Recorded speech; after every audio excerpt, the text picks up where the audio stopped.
Good morning students. Today we are going to perform a test for the few sample tests of the carbohydrates and proteins.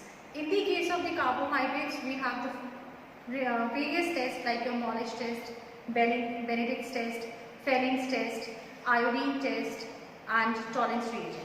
So few tests I am going to perform for you today. The first test we are going to perform is the Fenning solution test. In the Fenning solution test, what we require to do, we require to take the Fenning solution A and B in a test tube in a little quantity. Then we require to add a substance or any material which is having a carbohydrate in it. I am taking a carbohydrate only. Then this particular we require to heat in a water bath.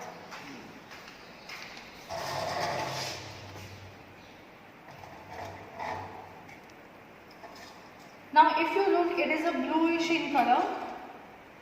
After heating in a water bath, it comes out to be gives a reddish brown precipitate color.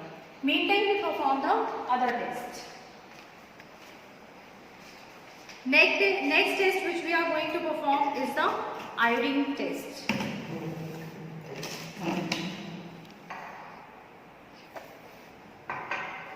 In the case of the iodine test, again I am taking the sample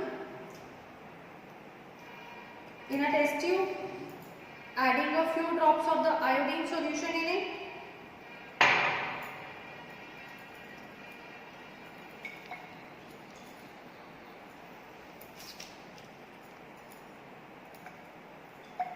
Now, if the color changes to a bluish color, then it shows that there is the presence of the carbohydrates in the given sample. If it do not changes to a blue color, it means that there is not a presence of the carbohydrates in it. Similarly, we are having the another test, that is your tolerance reagent test.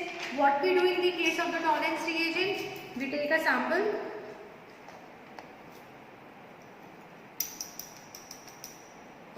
In the sample, I am adding the tolerance reagent.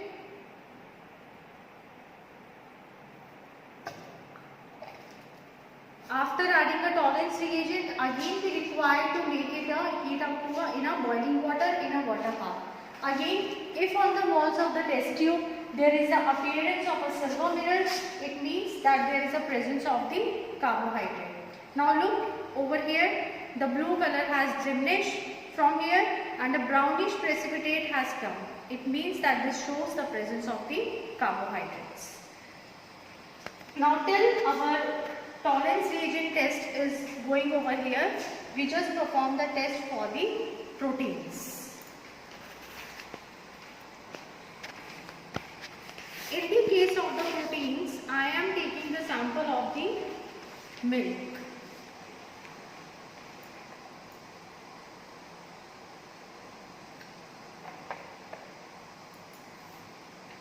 Now in this case, what I am doing, I am just adding in a sample NaOH,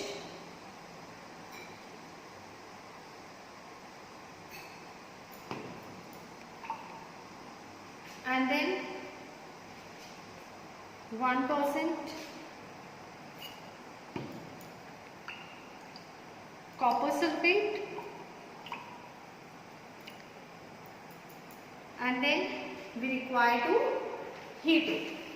Now on heating, now before also it is a little bit of bluish violet color. This already shows the presence of the proteins. The ideal is what that we require to heat it. On heating, this color becomes more intense. This shows that the given sample consists of the proteins. Likewise,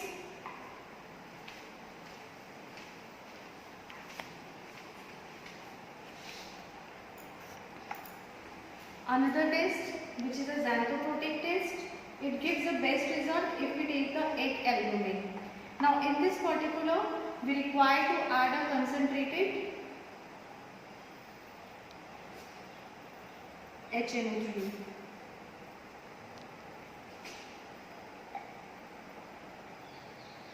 Now a dispersion is being created over here. If you look in this, now we are going to heat it. On heating, what happens that it gives a presence of the yellow PPT in this case.